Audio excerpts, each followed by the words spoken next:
प्राध्यापक तुरेले सर, आपण आहोत शासकीय अध्यापक महाविद्यालय भंडाराच्या गेटच्या समोर.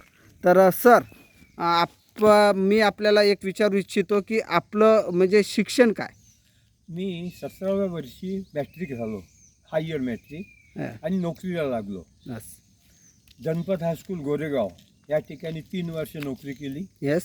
त्यानंतर डिपेट केलं, डिप्टी, त्यावेळेस डिप्टी होतं. नंतर भंडाऱ्याला आलो, नूतन महाराष्ट्र विद्यालयात, तिथे 10 वर्ष सर्व्हिस केली. तिथूनच मी BA MA झालो, प्रायव्हेट एक्सटर्नल. त्यानंतर 1 वर्ष हेडमास्टरशिप झाली आणि त्यानंतर मी कॉलेजला लागलो 1971ला. कॉलेजला लागल्यानंतर सतत कॉलेजमध्येच राहिलो, तर 25 वर्षापूर्वी मी रिटायर्ड झालो. पहा मित्रांनो, अतिशय आनंदाची बाब आहे. 25 वर्ष हे रिटायरमेंट झालेलं आहे. 25 वर्ष पूर्वी 25 वर्षाच्या अगोदर मध्ये रिटायर्ड झालो मी. सर रिटायर झालेला आहे, म्हणजे 60 + 25 85 इज रनिंग. आणि यांच्यापासून हे शिकण्यालायक आहे. मी जसं 4-4.5 वर्ष झाले इथं आलो ना, तेव्हापासून सरांना पाहता, तेव्हापासून सर जसेच्या तसेच आहेत. तर सर, तुम्हाला अतिशय म्हणजे तुम्ही 100 वर्ष जगावं अशी आमची इच्छा आहे, कारण तुमच्यापासून शिकण्यासारखं खूप आहे युवा पिढीला. तर मी तुम्हाला एक विचारू इच्छितो का कोरोनामध्ये तुम्ही कुठं होते?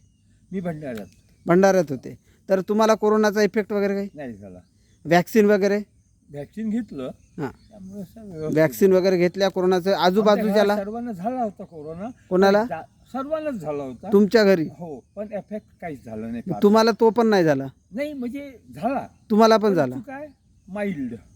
ठीक. तरी पण तुमची इम्युनिटी पॉवर होती, तुमचं एज आणि तो कोरोना, याच्या सध्या तुम्हाला कुठलंच काही झालं नाही. आणि त्याच्यामुळे तुमची जी इम्युनिटी पॉवर आहे तर ती खूप प्रचंड आहे. आणि तुमच्या आजूबाजूचा कोणाला म्हणजे झाले आणि गेले पण त्यांचं वय? त्यांचं वय जवळजवळ 40-45. 40-45 म्हणजे सरांच्या एकदम मुलाच्या वयाचे असेल किंवा त्यांच्या डायरेक्ट अर्ध आहे. तर ते कसं असते, लक फॅक्टर पण असतो, त्याच्याबद्दल आपण काही. आणि त्यांना सर्वांना भावपूर्ण श्रद्धांजली, जे कोरोनात. परंतु सरांपासून हे शिकण्यालायक आहे, आजच्या युवा पिढीने शिकायला पाहिजे. आणि आज आता एवढं जय हिंद. म्हणजे समाधान आणि नियमित फिरणं, रिकामं राहायचं नाही. येस. सतत काहीतरी काम करत राहायचं. मग वाचन असो, लेखन असो, किंवा कोणतेही श्रमिक काम असो. तर हे आपल्या म्हणजे आरोग्याचं रहस्य आहे.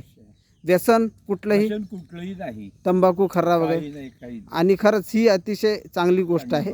आणि आपली फॅमिली पण चांगली असणार, कारण तुम्ही जेवढं केलं तर ते. 80 वर्षाचं वय आहे त्यांचं, कोण? निरोगी आहे. अरे बापरे, खरंच सर अभिनंदन. तर